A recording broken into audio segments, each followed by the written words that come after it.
하나님께서 우리에게 주시는 하나님 말씀은 사무엘상 21장 10절에서 15절까지 말씀입니다. 저와 여러분이 한 절씩 교독하도록 하겠습니다. 그날에 다윗이 사울을 두려워하여 일어나 도망하여 가드 왕 아기스에게로 가니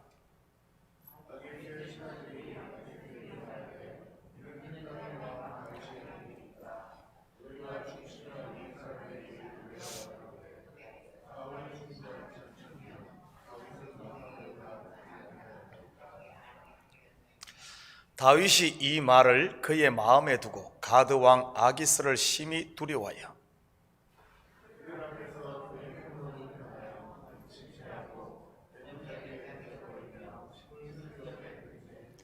아기스가 그의 신하에게 이르되 너희도 보거니와 이 사람이 미치광이로다.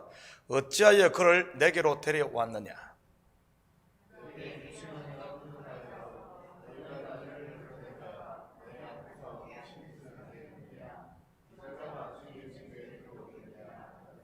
아멘. 좋은 아침입니다. 다윗이 사울을 피해 처음으로 도망한 곳이 선지자 사무엘이었습니다. 아마 그가 가장 믿고 신뢰했기 때문이겠지요. 그런데 다윗이 그곳에 있다는 사실은 금방 사울에게 알려지게 되고 나중에는 사울이 직접 그를 잡으러 오기까지 합니다. 그리고 찾은 피난처가 제사장 아히멜렉이 있는 놉당이었지요. 하나님의 성막이 있는 곳이니 당연히 도움을 받을 것으로 기대를 했겠지요. 물론 그곳에서 그는 떡 5덩이와 무기를 얻게 됩니다. 그런데 그곳에서도 사울의 목자장인 도액에게 발각되고 말지요. 가장 신뢰했던 두 곳조차도 안전하지 못함을 알게 된 다윗은 적국인 가드왕 아기스에게로 향합니다. 이곳은 다름이 아닌 자기가 엘라 골짜기에서 죽인 적장 골리앗의 고향입니다. 다윗이 이곳에 갔다는 말은 요즘 말로 하면 블레셋의 귀순을 한 것이지요. 이스라엘과 블레셋은 서로 적국이었기에 아기스에게 가면 사울로부터 완전히 벗어날 뿐 아니라 환영을 받을 것으로 기대했던 것 같습니다. 우리나라에서도 그렇지 않습니까? 북한에서 고위급 인사가 귀순이 오면 얼마나 극진한 대우를 합니까? 정치공학적 이용 가치가 있으니 말이지요. 그런 기대가 있었기에 죽음을 무릅쓰고 가드로 피한 것 아니겠습니까? 웰컴 받을 줄 알았던 가드에서 어떤 일이 일어날까요? 11절 같이 봅니다. 아기스의 신하들이 아기스에게 말하되 이는 그 땅의 왕 다윗이 아니니까 무리가 춤추며 이 사람의 일을 노래하여 이르되 사울이 죽인 자는 천천히요 다윗은 만만히로다 하지 아니하였나이까 한지라. 한마디로 기대와는 정반대의 일이 일어납니다. 아기스의 신하들이 다윗을 알아보고는 경계하고 나선 것이지요. 다윗의 도피 생활을 보면 그가 의지했던 사람들에게 온전한 보호를 받지 못하는 모습을 우리는 보게 됩니다. 그들이 나빠서가 아니라 도와주고 싶어도 환경이 그렇게 되지를 않습니다. 선지자 사무엘이 그랬고 제사장 아히멜렉이 그랬지요. 이것은 무엇을 말하는 것일까요? 영적으로 보면 지금 다윗을 쫓는 사람은 사울이지만 조금만 더 깊이 들여다보면 사울이 쫓는 게 아닌 하나님이 그를 쫓고 있는 것이지요. 바로 다윗 속에 남아있는 옛사람을 뽑아내기 위해서 말입니다. 그러니 그가 의지하려고 했던 사람들로부터 도움을 받지 못했던 것이고요. 그렇다면 다윗만 이렇게 쫓기는 것일까요? 아닙니다. 예수를 믿는 모든 성도들에게는 다윗과 같은 쫓김이 있지요. 예수님께서는 산상수훈에서 직접 제자들에게 이 사실을 가르쳤지 않습니까? 마태복음 5장 10절에서 12절입니다. 의를 위하여 박해를 받은 자는 복이 있나니 천국이 저희의 것이며 나로 말미암아 너희를 욕하고 박해하고 거짓으로 너희를 거슬러 모든 악한 말을 할 때는 너희에게 복이 있나니 기뻐하고 즐거워하라. 하늘에서 너희의 상이 큼이라. 너희 전에 있던 선지자들도 이같이 박해하였느니라. 여기에 사용된 박해라는 단어의 헬라어는 디오코인데 그 용례가 추적하다, 뒤쫓다는 뜻입니다. 다윗이 사울에게 쫓김은 영적으로 보면 다윗 자신 속에 있는 욕심에 의해 쫓기는 것이지요. 하나님은 다윗 속에 남아있는 세상 것 빼내기 위해 사울이라는 인생 막대기를 들어 쓰시는 것이고요. 제가 전에 산상수훈을 설교하면서 이 부분을 설명했었습니다. 이 땅에 사는 성도는 누구나 박해받는, 곧 추적당하는 사람이라고 말이지요. 성령의 인도를 받아 하나님을 기쁘시게 하는 믿음의 길을 걸으면 사단이 우리를 뒤쫓지 않습니까? 그렇다고 반대로 육신의 생각을 쫓게 되면 하나님이 우리를 가만두지 않지요. 아들의 핏값을 주고 산 성도가 죄악 가운데 뒹구는 것을 그냥 놔둘 리가 없지 않겠습니까? 믿음의 선배인 사도 바울 또한 다윗이 걸었던 이 광야의 길을 매일매일 걸었습니다. 로마서 7장 21절에서 24절입니다. 그러므로 내가 한 법을 깨달았노니 곧 선을 행하기 원하는 나에게 악이 함께 있는 것이로다. 내 속사람으로는 하나님의 법을 즐거워하되 내 지체 속에서 한 다른 법이 내 마음의 법과 싸워 내 지체 속에 있는 죄의 법으로 나를 사로잡는 것을 보는도다. 오호라, 나는 공고한 사람이로다. 이 사망의 몸에서 누가 나를 건져내랴.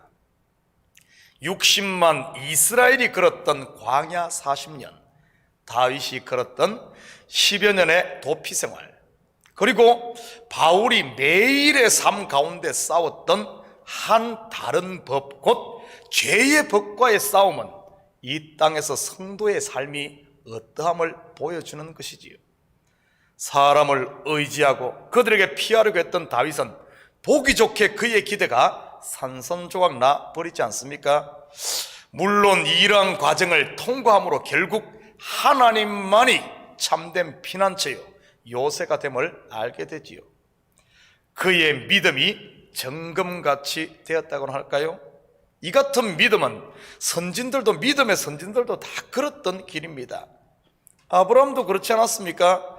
갈대아 우르를 떠나 가나안에만 들어가면 장밋빛 미래가 펼쳐질 줄 알았는데 그렇지 않았지 않습니까?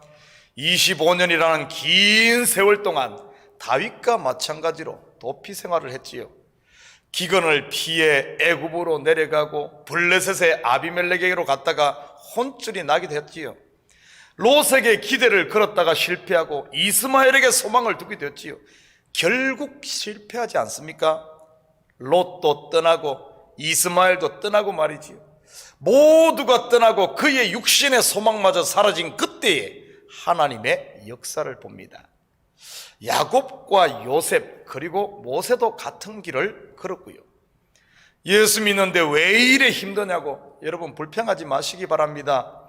왜 나만 이런 일을 겪는다고 생각하지 마시기 바랍니다. 히브리서 11장에 보면 믿음의 선진들이 다 우리가 지금 걷고 있는 이 길을 걸었으니까요. 그게 바로 생명으로 향하는 천국 길이요 좁은 길이니까요. 이 길이 닿는 끝은 어디일까요? 다윗은 이스라엘의 왕의 보좌가 그를 기다리고 있었습니다. 아브라함은 이삭을 은혜로 받아 믿음의 조상이 되는 것이었고요.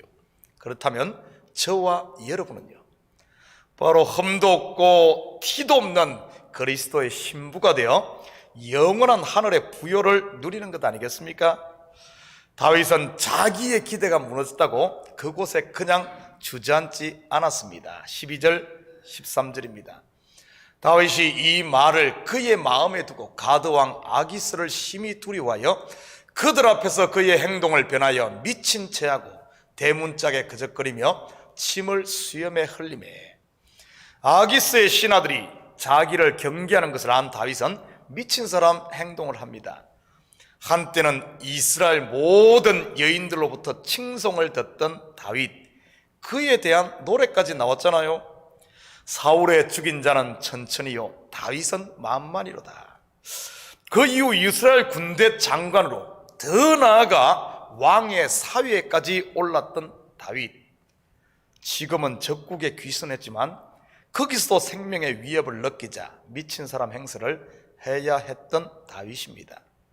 그런데 처절한 실패와 비통함의 그 자리에서 그는 보석을 발견하게 됩니다. 그가 발견한 보석이 무엇일까요? 시편 34편에 다윗은 이렇게 고백합니다. 같이 봅니다. 시의 제목이 이렇게 나와 있습니다. 다윗이 아비멜렉 앞에서 미친 채 하다가 쫓겨나서 지은 시. 여기서 아비멜렉은 사람 이름이 아닌 블레셋의 왕의 호칭입니다. 아비는 아버지라는 뜻이고 멜렉은 말락 곧 왕 또는 주라는 뜻이지요. 마치 애굽의 왕을 바로라고 불렀던 것과 같은 것입니다. 바로 오늘 본문의 블레셋의 왕 아기스를 말하는 것이지요. 시간 관계상 다 볼 수는 없고 몇 구절만 같이 봅니다. 1절, 2절입니다. 내가 여호와를 항상 송축하며 내 입술로 항상 주를 찬양하리이다. 내 영혼이 여호와를 자랑하리니 공고한 자들이 이를 듣고 기뻐하리로다. 우리말에 동병상련이란 사자성어가 있습니다. 같은 병을 앓는 사람끼리 서로 불쌍히 여긴다는 말입니다. 다시 말해 어려운 처지에 있는 사람끼리 서로 동정하고 돕는다는 뜻이지요. 혹시 다윗처럼 현재의 삶이 공고한 분들 계십니까? 6절, 7절입니다. 이 공고한 자가 부르짖음에 여호와께서 들으시고 그의 모든 환난에서 구원하셨도다. 여호와의 천사가 주를 경외하는 자를 둘러진치고 그들을 건지시는도다. 사방이 적으로 둘러싸인 다윗, 혼자인 줄 알았는데 실상은 적보다 더 많은 주의 천사가 그를 지키고 있었던 것입니다. 그가 여호와께 부르짖을 때 그의 눈이 열려 이 사실을 본 것이지요. 우리 식구들도 주께 부르짖음으로 우리를 지키고 계신 하나님의 손길을 볼 수 있기를 축복합니다. 9절, 10절입니다. 너희 성도들아 여호와를 경외하라. 그를 경외하는 자에게는 부족함이 없도다. 젊은 사자는 궁핍하여 줄일지라도 여호와를 찾는 자는 모든 좋은 것에 부족함이 없으리로다. 다윗의 이 고백 속에는 이런 의미가 있지 않나 생각됩니다. 그가 젊은 사자처럼 잘 나갈 때에는 하나님을 찾지 않으므로 그의 영혼이 굶주렸었는데 가장 약해진 지금 여호와를 의지함으로 오히려 충만하다는 고백이지요. 18절 19절입니다. 여호와는 마음이 상한 자를 가까이 하시고 충심으로 통회하는 자를 구원하시는도다. 의인은 고난이 많으나 여호와께서는 그의 모든 고난에서 건지시는도다. 다윗은 이 고난을 통해 사람을 원망하거나 하나님께 불평하는 방향으로 가지 않았습니다. 오히려 하나님께 더 가까이 감으로 그분의 은혜를 누리게 되지요. 그리고 그 고난의 이유도 알게 됩니다. 바로 그를 구원하시기 위함이라는 사실을요. 20절입니다. 그의 모든 뼈를 보호하시며 그 중에서 하나도 꺾이지 아니하도다. 이 구절은 우리가 잘 아는 예수 그리스도에 대한 예언입니다. 십자가상에서 왼편 강도와 오른편 강도의 다리가 꺾이지만 예수님의 뼈는 꺾지 않지요. 대신 창으로 옆구리를 찌르므로 물과 피를 쏟지요. 그 물과 피가 바로 우리를 살리는 생명이 되지 않습니까? 영생의 말씀과 성령 말이지요. 결국 다윗은 가장 낮고 천한 그 고난의 자리에서 예수 그리스도를 만난 것입니다. 사랑하는 성도 여러분, 혹시 여러분의 현재가 아기스 왕 앞에 있는 다윗 같지는 않습니까? 참으로 열심히 살아보겠다고 여기까지 왔는데 결과는 어둠만 드리우고 있는 이 시대의 모습 말이지요. 어쩌면 지금이야말로 하나님께 부르짖고 그분의 선하심을 맛보아 알 때가 아닐까요? 마치 다윗이 그랬던 것처럼 말이지요. 오늘 하루도 여러분의 삶의 현장이 블레셋 왕궁에 홀로 있는 것 같다 할지라도 하나님의 지혜를 구해 문제들을 잘 극복함으로 하나님의 구원의 손길을 다시 한번 경험하는 복된 하루가 되기를 주님의 이름으로 축복합니다. 같이 기도하십시다.